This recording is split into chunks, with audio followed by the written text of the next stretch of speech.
Assalamualaikum warahmatullahi wabarakatuh. Kami di sini dari kelompok 10 akan mempresentasikan hasil resum jurnal kami dengan judul Kelembagaan Petani, Peran dan Strategi Pengembangan Kapasitasnya.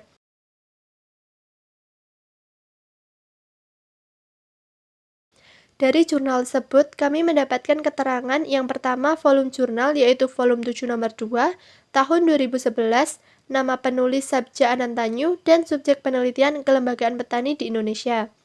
Tujuan dari penelitian tersebut adalah untuk mengetahui urgensi eksistensi kelembagaan petani dalam pembangunan pertanian di Indonesia dan strategi dalam pengembangan kelembagaan petani sehingga mampu menjadi sarana untuk mewujudkan petani yang mandiri. Kita semua di sini tahu bahwa keberadaan kelembagaan bagi petani sudah menjadi keniscayaan untuk memperbaiki taraf hidup, harkat, dan martabatnya. Kelembagaan petani harus ditempatkan sebagai sarana untuk mewujudkan harapan, keinginan, dan pemenuhan kebutuhan petani. Kelembagaan petani yang efektif diharapkan mampu menjadi kontribusi yang nyata dalam meningkatkan kemandirian dan martabat petani. Jurnal penelitian tersebut juga dilatar belakangi oleh lemahnya kelembagaan petani di Indonesia serta besarnya hambatan dalam menumbuhkan kelembagaan pada masyarakat petani. Mendasarkan pada orientasi pembangunan pertanian di Indonesia saat ini, yang mendasarkan pada sistem agribisnis, maka peranan kelembagaan pertanian, termasuk di dalamnya kelembagaan petani, sangat menentukan keberhasilan pembangunan pertanian. Kelembagaan petani di pedesaan berkontribusi dalam akselerasi pengembangan sosial ekonomi petani, aksesibilitas pada informasi pertanian, aksesibilitas pada modal, infrastruktur, dan pasar, serta adopsi inovasi-inovasi pertanian. Namun, kenyataannya memperlihatkan bahwa kecenderungan masih lemahnya kelembagaan petani di negara berkembang, terutama di Indonesia, serta besarnya hambatan dalam menumbuhkan kelembagaan pada masyarakat petani, sehingga dibutuhkan adanya upaya urgensi eksistensi kelembagaan petani dalam pembangunan pertanian di Indonesia dan strategi dalam pengembangan kelembagaan petani sehingga mampu menjadi sarana untuk mewujudkan petani yang mandiri. Arti penting kelembagaan petani dalam pembangunan pertanian. Salah satu permasalahan dalam pengelolaan sumber daya pertanian adalah masalah kelembagaan pertanian yang tidak mendukung. Salah satunya yaitu kelembagaan petani. Kelembagaan pertanian sendiri dibentuk bertujuan untuk memenuhi berbagai kebutuhan petani sehingga lembaga mempunyai fungsi yang nyata. Di tingkat petani, lembaga diperlukan sebagai wahana untuk pendidikan. Yang kedua, kegiatan komersial dan organisasi sumber daya pertanian. Yang ketiga, pengelolaan properti umum. Dan yang terakhir, membela kepentingan kolektif. Kegiatan pertanian, mulai dari proses produksi sampai dengan pengolahan hasil diperlukan kelembagaan petani. Kegiatan usaha pertanian akan berhasil jika petani mempunyai kapasitas yang memadai. Untuk dapat mencapai produktivitas dan efisiensi yang optimal, petani harus menjalankan usaha bersama secara kolektif. Untuk keperluan ini, diperlukan pemahaman mengenai suatu kelembagaan di tingkat petani. Secara tradisional, kelembagaan masyarakat petani sudah berkembang dari generasi ke generasi. Namun, tantangan zaman menuntut kelembagaan yang lebih sesuai dalam memenuhi kebutuhan masyarakat petani. Kelembagaan petani yang efektif ini diharapkan mampu mendukung pembangunan pertanian agar lebih maju dan lebih berkembang. Selanjutnya, saya akan memaparkan mengenai kemandirian petani melalui kelembagaan petani. Kemandirian petani menurut Sudianto 2004 meliputi yang pertama yaitu kemandirian material, artinya memiliki kapasitas untuk memanfaatkan secara optimal potensi sumber daya alam yang mereka miliki sendiri tanpa harus menunggu bantuan dari orang lain atau bergantung dengan orang lain. Yang kedua yaitu kemandirian intelektual, artinya memiliki kapasitas untuk mengkritisi dan mengemukakan pendapat tanpa dibayangi oleh rasa takut atau tekanan dari pihak lain. Yang ketiga yaitu kemandirian pembinaan, artinya memiliki kapasitas untuk mengembangkan diri sendiri melalui proses belajar tanpa harus tergantung dari pihak luar. Yang keempat yaitu sebagai manusia yang interdependensi, artinya dalam melaksanakan kegiatannya selalu terdapat saling ketergantungan dengan manusia lain di dalam masyarakatnya sebagai suatu sistem sosial. Kapasitas atau kemampuan petani merupakan salah satu prasyarat bagi petani untuk berpartisipasi dalam pembangunan pertanian.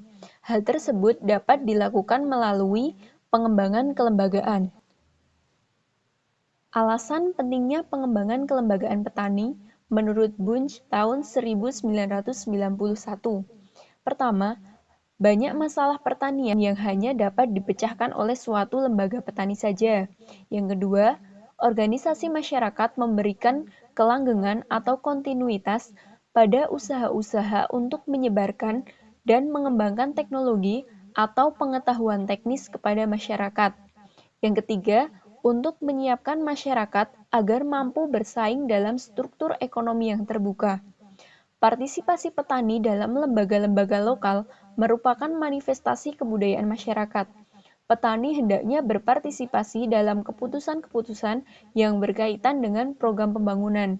Strategi pembangunan pertanian memerlukan partisipasi masyarakat petani dalam perencanaan dan pengelolaannya. Strategi pengembangan kapasitas kelembagaan petani.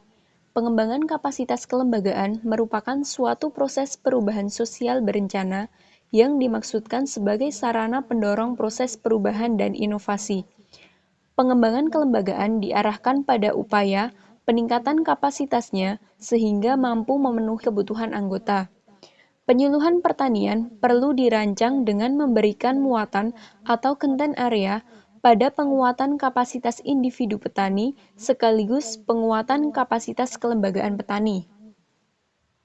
Peningkatan kapasitas kelembagaan petani harus dilakukan sejalan dengan kegiatan penyuluhan pertanian dengan memotivasi petani untuk berpartisipasi dalam kelembagaan petani. Selanjutnya, langkah-langkah tindakan strategis dalam mengembangkan kelembagaan petani dapat dilakukan melalui pertama yaitu peningkatan dukungan penyuluhan pertanian, seperti meningkatkan kompetensi penyuluh dalam memfasilitasi petani, lalu menggunakan pendekatan penyuluh yang tepat sesuai dengan karakteristik khalayak sasaran, dan penguatan kelembagaan penyuluhan pertanian.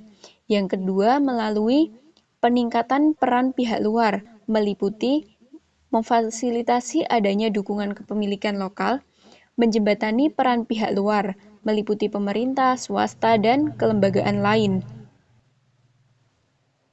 Yang ketiga yaitu peningkatan kedinamisan kelompok sebagai kelompok pembelajar, melalui peningkatan pemahaman tujuan kelompok, pengembangan struktur, mengembangkan fungsi tugas, meningkatkan pembinaan dan pengembangan kelompok, meningkatkan kekompakan kelompok, mendorong kekondusifan suasana kelompok, menciptakan ketegangan kelompok, mendorong keefektifan kelompok.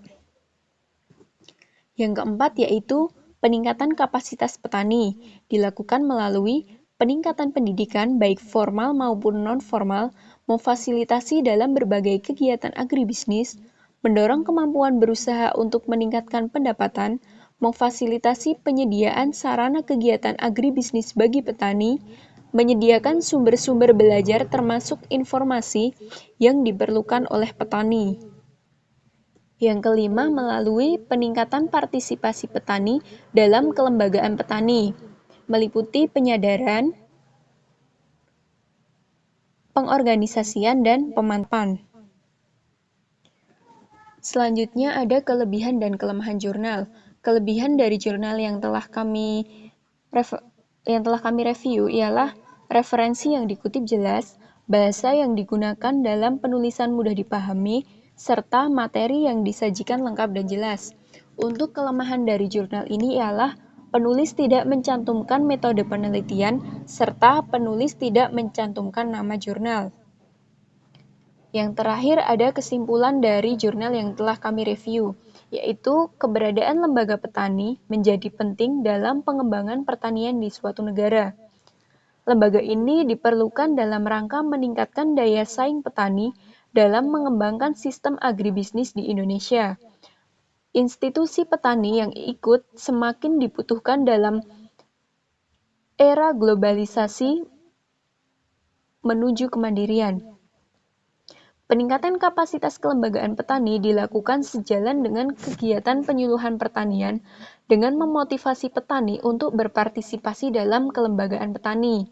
Upaya yang sebaiknya dilakukan oleh pihak-pihak pemangku kepentingan, terutama pemerintah, adalah meningkatkan kapasitas para penyuluh lapangan, menggunakan cara-cara atau pendekatan partisipatif yang berorientasi pada kebutuhan petani dalam melakukan kegiatan penyuluhan, dan memperkuat kelembagaan penyuluhan. Sekian presentasi dari kami yang dapat kami sampaikan. Apabila banyak kekurangan, kami memohon maaf. Dan apabila ada yang kurang jelas ataupun ingin ditanyakan, silahkan ditanyakan dalam kolom komentar. Terima kasih atas perhatiannya. Wassalamualaikum warahmatullahi wabarakatuh.